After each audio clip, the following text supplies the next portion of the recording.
নমস্কার, আমার কিছুক্ষণ চ্যানেলে আমি কাজল দত্ত রায় আপনাদের স্বাগত জানাই। আমি আজকে একটা ছোট্ট গল্প বলবো। গল্পটি লিখেছেন আমার হাজবেন্ড রতন দত্ত রায়। বেদেদের জীবন। ঝড় বৃষ্টির দাপট। বৈশালী নদীতে নৌকাগুলো সারিবদ্ধভাবে বাঁধা। নদী পাড়ে আম গাছগুলো মাতালের মতো দুলছে হাওয়ার দাপটে। নদীর জল তিত্তির বেগে বয়ে চলেছে গায়ে কাঁপন ধরিয়ে। পাড়ের নৌকোগুলোতেই বেদেদের জীবন এবং সংসার। বেদেদের ছোট্ট মেয়েটি নৌকার ভেতর থেকে জল ছিকে ছিকে ফেলছে নদীতে। বৃষ্টির জলের ঝাপটায় ছোট্ট মেয়েটি সিক্ত, ক্লান্ত।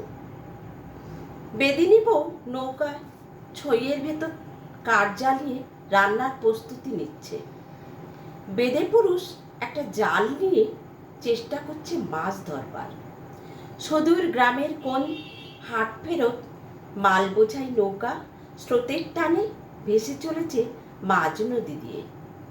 নদীর ওপারের ছোট্ট গ্রাম বৃষ্টির জলের ঝাপটায় আবছা আবছা দেখা যায়। বাঁশবাগানের আড়ালে তা অতি অস্পষ্ট। নদী পাড়ের গাছে আশ্রয় নেয়া পাখি বা সব ডানা ছাটিয়ে গায়ের জল ছড়াচ্ছে। আস্তে আস্তে সন্ধ্যা নামে নদীতে। নৌকাগুলোর ভেতরে জ্বলতে থাকে লম্ফের আলো।